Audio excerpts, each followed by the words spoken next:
All right, we have all of our board members present here tonight, unless Ann Patterson could not make it, but otherwise we have a full quorum. So we're going to go ahead and start the procedures here, and our legal counsel, Jeff Jacob, will explain the format, and we'll go from there. Thank you, Board. From an agenda standpoint this evening, Butler, Fairman, and Seifert will open with the preliminary engineering report public hearing and the presentation. That will be followed by public comment. There are comment sheets during the informational session. Those will be submitted to IFA with the PER application, as well as any written comments received during this portion of the public hearing. After the public comment portion, Butler, Fairman, and Seifert will have an opportunity to answer questions or comments. Again, they may not address everyone's, but those comments and questions will be submitted to IFA as part of their application process. And then afterwards, Butler Fairman will make a few comments about the post-hearing process. Since this is a special meeting, my recommendation to the board would be to adopt some rules for the public hearing. First, that all comments, public comments, be made at the lectern. Each person should state their name and address, and each person should have a reasonable public comment period, rather than establishing a hard number on the time limit. I would suggest that be up to the board on a case-by-case basis. We do need to adopt an end time. We have a hard stop at 6:45, not suggesting we need that time, but we do need to establish a fixed time to end. So with those three rules, I would make a suggestion to the board that they adopt those rules for the special meeting. All right, thank you, Jeff. I have a motion to adopt these rules tonight. I'll make sure, I'm sorry, I want to make sure I understand. A hard stop at 5:45? 6:45. I mean, 6:45. 6:45. Okay, I misheard, I'm sorry. No, I may have misspoken. Apologies if I did. All right, I'll go ahead and entertain a motion for adoption of these rules. Make a motion, we adopt a motion for the rules. Second. Motion made by Bill, seconded by Tim to adopt the rules for tonight. Any additional questions, comments? All in favor signify by saying aye.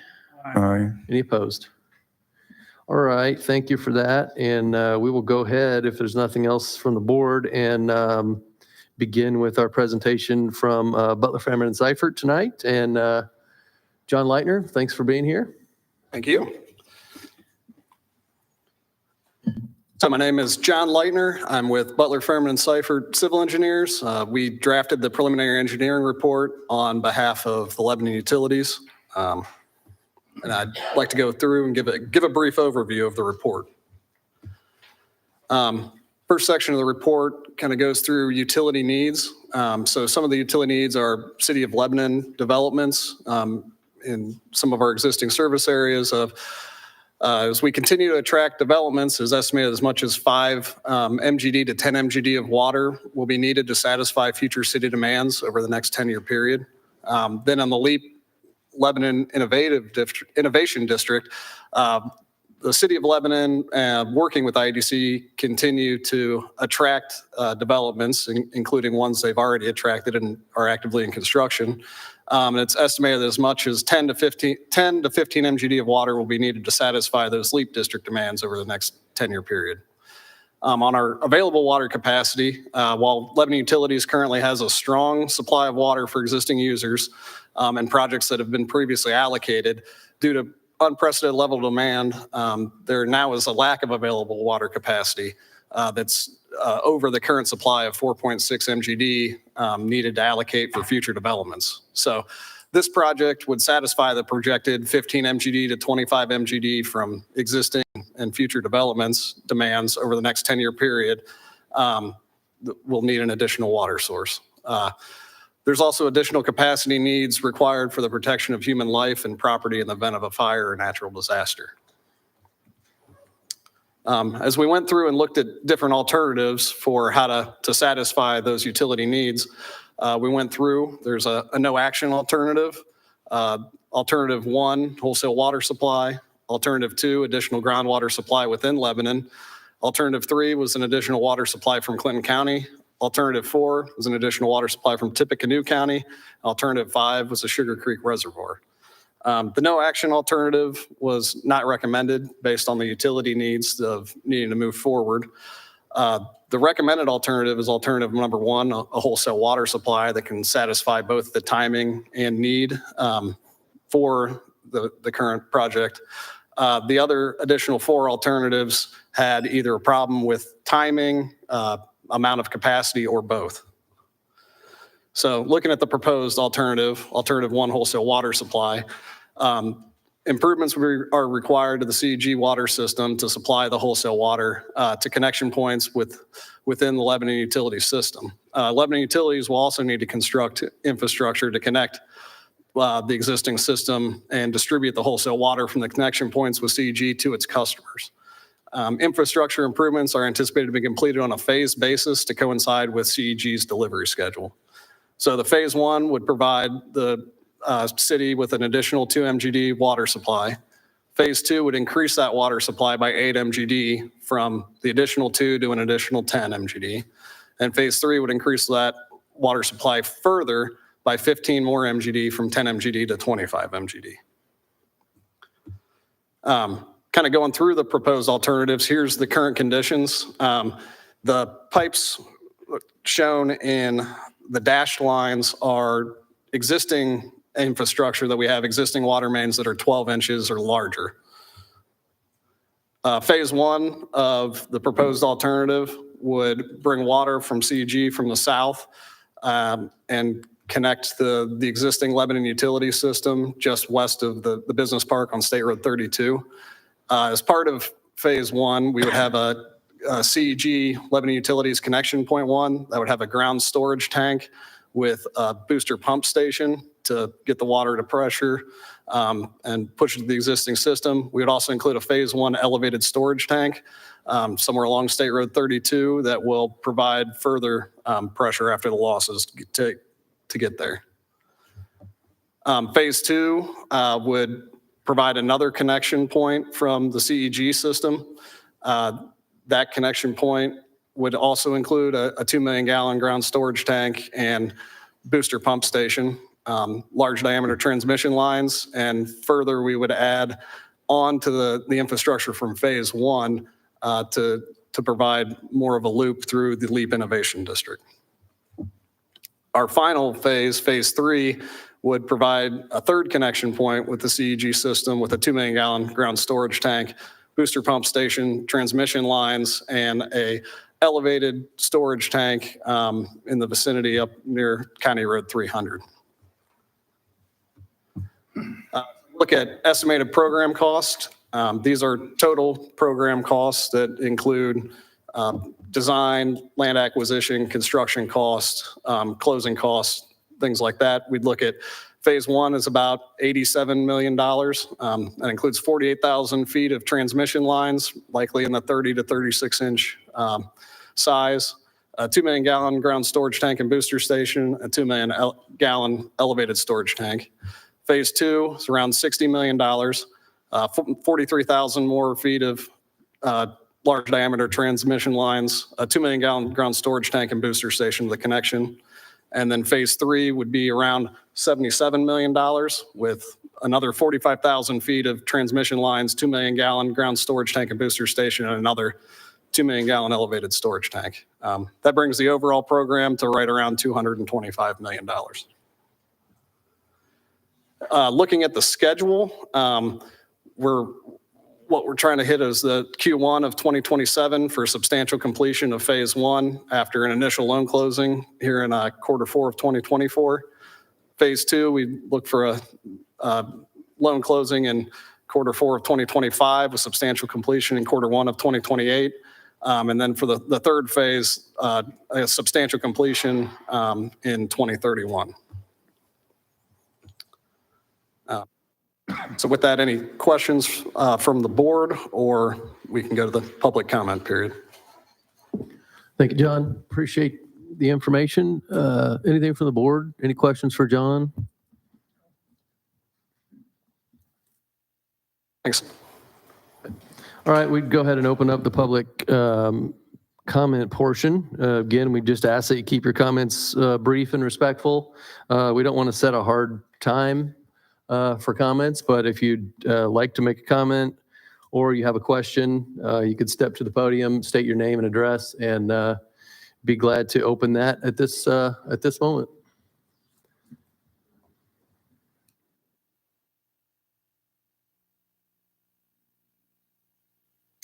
My name is Tim Schrock. Address is 825 Millerwood Drive here in Lebanon. I'm curious what this would do to our water rates. Good question. Member of the board or Jeff, you want to address that? Yeah, what I thought we would do is hold those over and allow Butler Fairman to address those after the conclusion of the public comment section.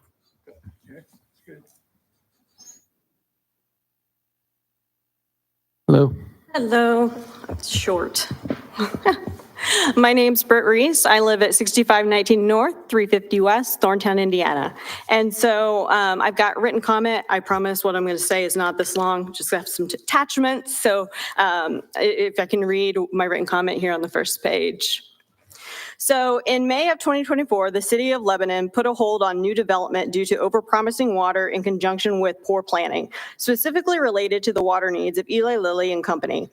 Since the Indiana Economic Development Corporation announced LEAP, residents in the region have brought up concerns regarding water resourcing at multiple Lebanon City Council and other local government meetings.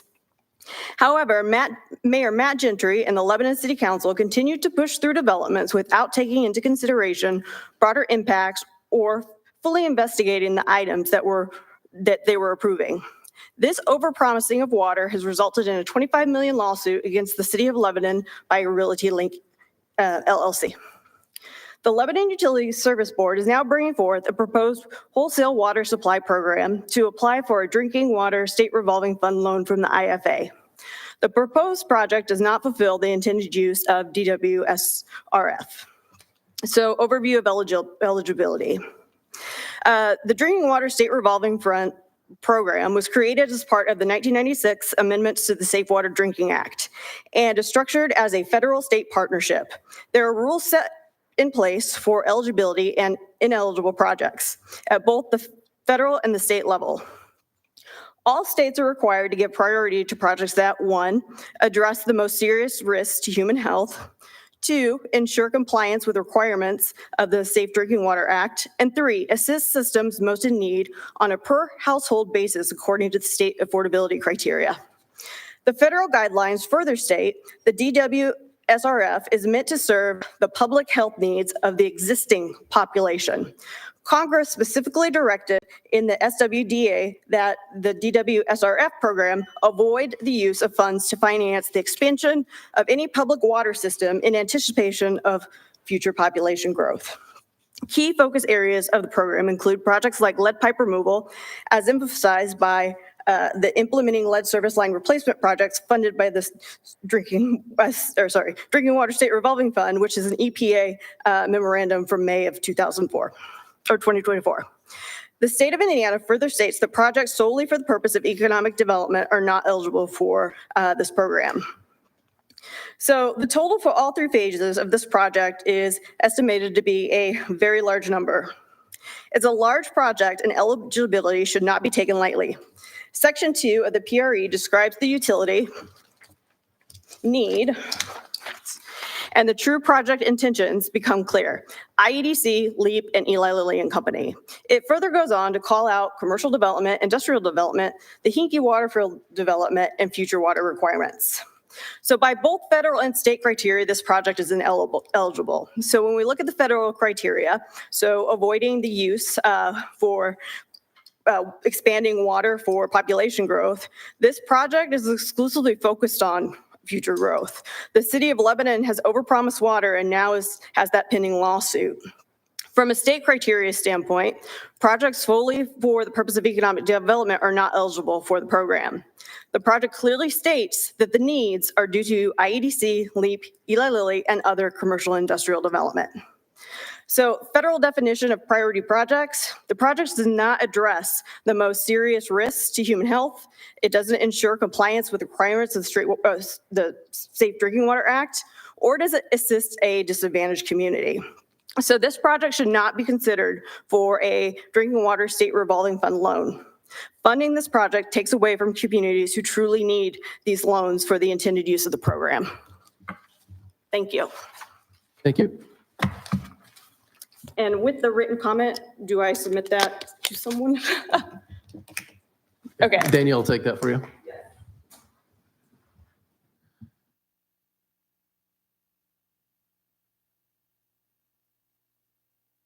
Good evening. Good evening. Thanks for the opportunity to speak to the utility board this evening. In the interest of being efficient with time, I'll start by saying I'm echoing and agreeing with Britt Reese's comments and her concerns. I'm sorry, could you state your name and address? Correct, sorry. Brian Daggy, 2005 West, 250 North of Lebanon. Again, in agreement with what Britt Reese has raised in terms of concern and questions, and would support her comments in that regard. My other comment would be, with the projected lines being brought up from Indianapolis Water, Citizens Water, from the south and east, when do you anticipate negotiations to start for right-of-way? And failing that with any private landowners, do you anticipate or certainly intend to leave in reserve the possibility of using eminent domain to gain those right-of-ways? Yes, I'm concerned about that process, and also knowing that landowners are properly compensated for not only using the use of the ground, but also any possible drainage issues that are caused when those pipelines come through. Thank you. Thank you.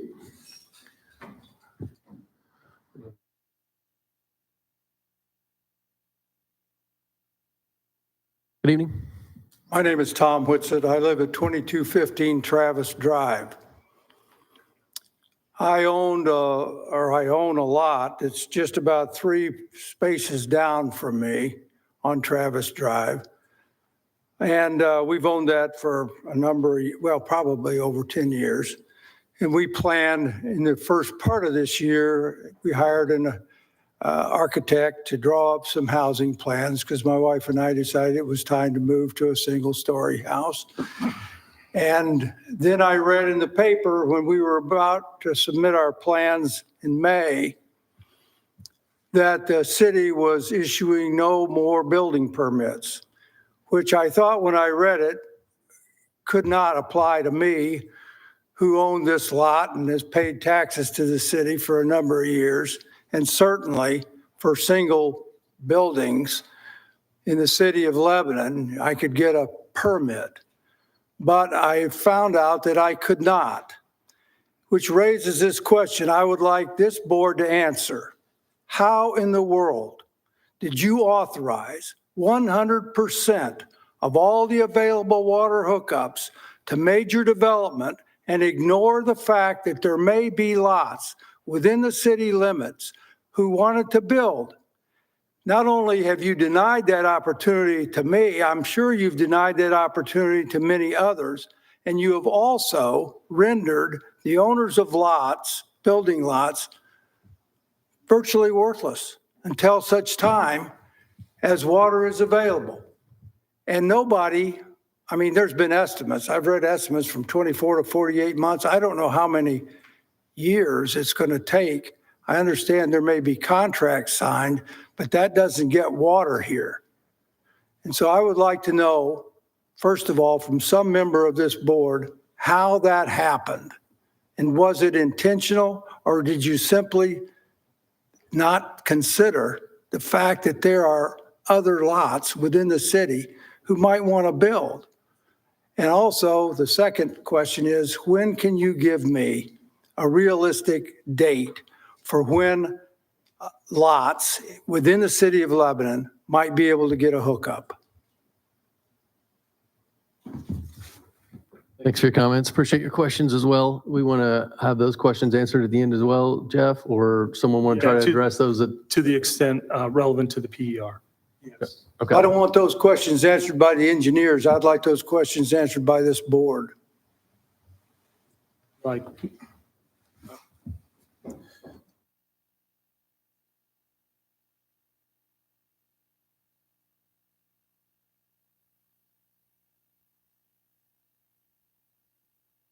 Do you have any other comments or questions tonight from the public?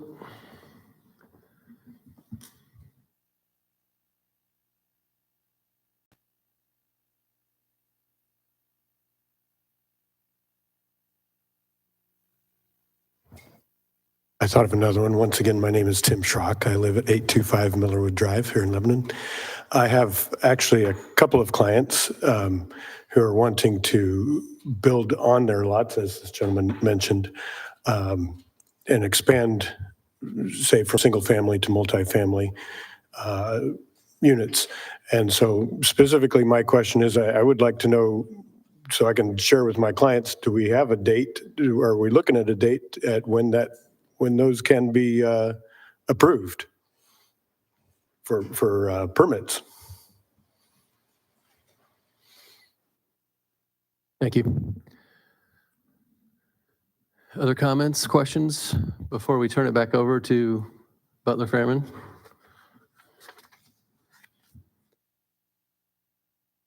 All right, John or John, would you like to take a stab at some questions that we had earlier? And we can start with Mr. Schrock's first question about the possible impact on race. You said at Millerwood, is that right? Or, yeah. yeah, and if I Might want to tackle that one. Yeah, so specific to rates, the utility board has recommended to the city council the creation of 2 rate districts, one being the civil rate district, which I will refer to as non-LEAP ratepayers within the city. They've also recommended the approval of a second district, the LEAP district. So the infrastructure anticipated within the PER would be funded by users exclusively within the LEAP district itself, as well as other sourcing through the state and IEDC. So we would anticipate this board has worked very hard to isolate non-LEAP ratepayers and property owners out of that LEAP district and to isolate any rate impact that district would have on the non-LEAP users of the system.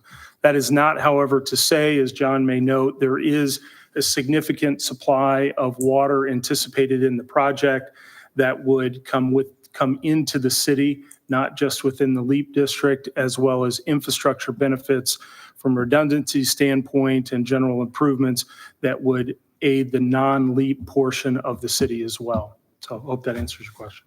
John? You have anything more to add there? In essence, the existing ratepayers within the city limits, their rates are not expected to change because of this PER. Is that correct? Correct.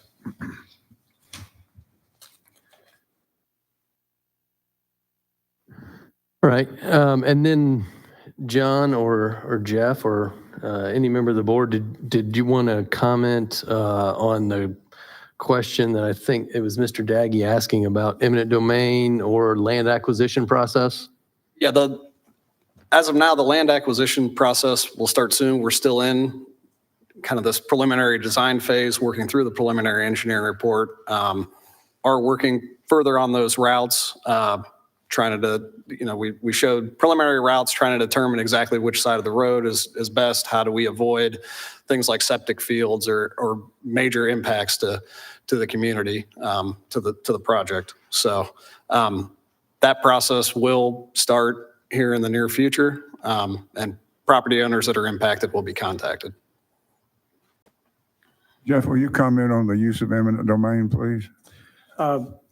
Yeah, as been the practice with this board, that is a last resort or last measure. We have, that would be, the utility is afforded that authority. We have usually partnered with the city council when that has been necessary. In the few times that it has been, we would go through the normal condemnation process where there'd be appraisals and offers made to purchase the property in advance of taking any action like that. And that would include impact on the property, drainage issues would be taken into consideration and the like. And do want to note, it would be anticipated along the transmission lines, those are within easements. We'll likely need to purchase property. Well, we will want to purchase property for the connection points and storage tanks to sit on, but the transmission lines themselves will lie within an easement. John, can you speak to the fact that this is preliminary? I mean, I know you kind of already said that, but this is very high level. There's a line on the map and the line might be somewhere else. So if Correct. someone were to zoom in with their magnifying glass on and think it's their property, they don't need to be concerned, or there's going to be a lot more engineering work to see exactly where that line is. Is that about right? Or? Yeah, well said, Ed. John, would you like to comment at all on Ms. Reese's SRF? Yeah, so we had some of the same questions and posed those questions to IFA. And IFA, Jim McGough with IFA provided us with a statement via email that I'd like to go ahead and read that kind of addresses those points. So the SRF program is not permitted to finance projects in anticipation of future growth. The SRF would not be permitted to finance a project in anticipation or to promote future growth, which would be prior to any planning, zoning, plat development, et cetera.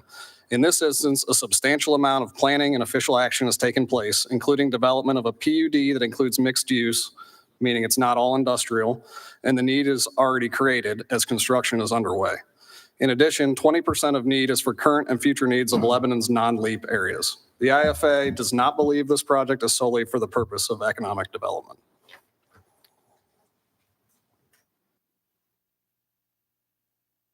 Okay, thanks, John. And then Mr. Whitsitt's question on allocation of EDUs. Someone want to address? I would be, I would, specific to the PER, I think Mr. Whitsitt's comments relative to how EDUs were assigned and what that process was for a potentially buildable lot, I think is outside the scope of tonight. In considering the PER public hearing process, I would recommend that Mr. Whitsitt appear at any other utility board meeting. I'll be happy to discuss that with him. I'm sure any of the utility board members would be happy to address that in another forum outside the PER public hearing process.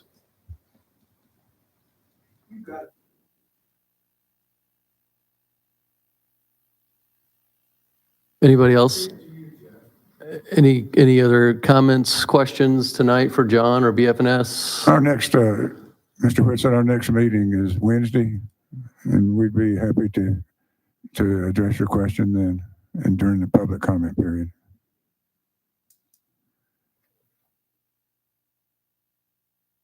Wednesday at 5 o'clock.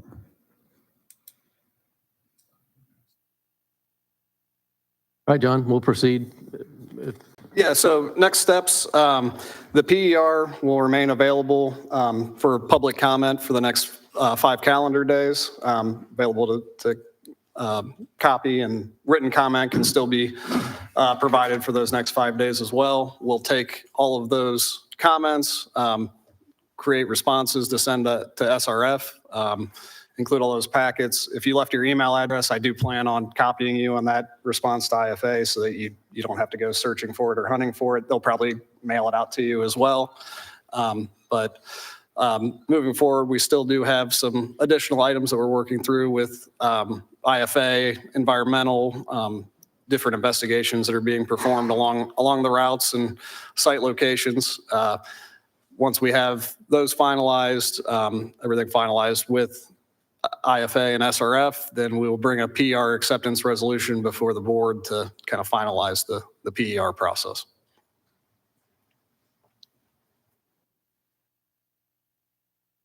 Mr. Chairman, have you closed the public hearing? If there are no other comments or questions, we'll, Oh, the timing. John, you want to talk about timing for Thank you. permits? Yeah, so what is contemplated in the PER, as we went over, would be the first 2 MGD of water would be available in Q1 of 2027. There could be potentially opportunities that pre-allocation could exist if we get far enough in planning and comfort level of knowing that the last thing we want to do is actually hit that 4.6 MGD and cause existing customer issues. Really, we don't even want to be to 90% of that actual number. So I think there's more discussion and design to be had on that exact timing, but the most conservative estimate would be that Q1 2027.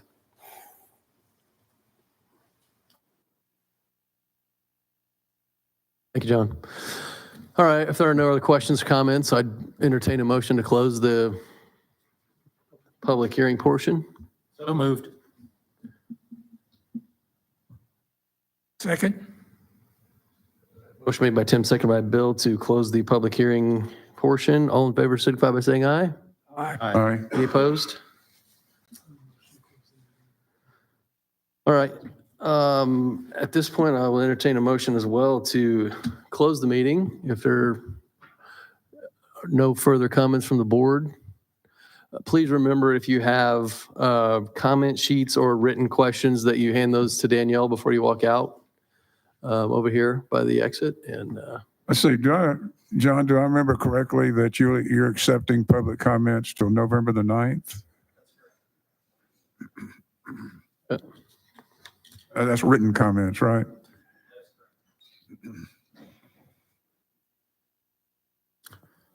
Motion to adjourn. Second? motion made by Tim, seconded by Bill to adjourn. Any additional comments, questions? All in favor signify by saying aye. Aye. Any opposed? All right, thank you everyone for coming tonight. Appreciate that.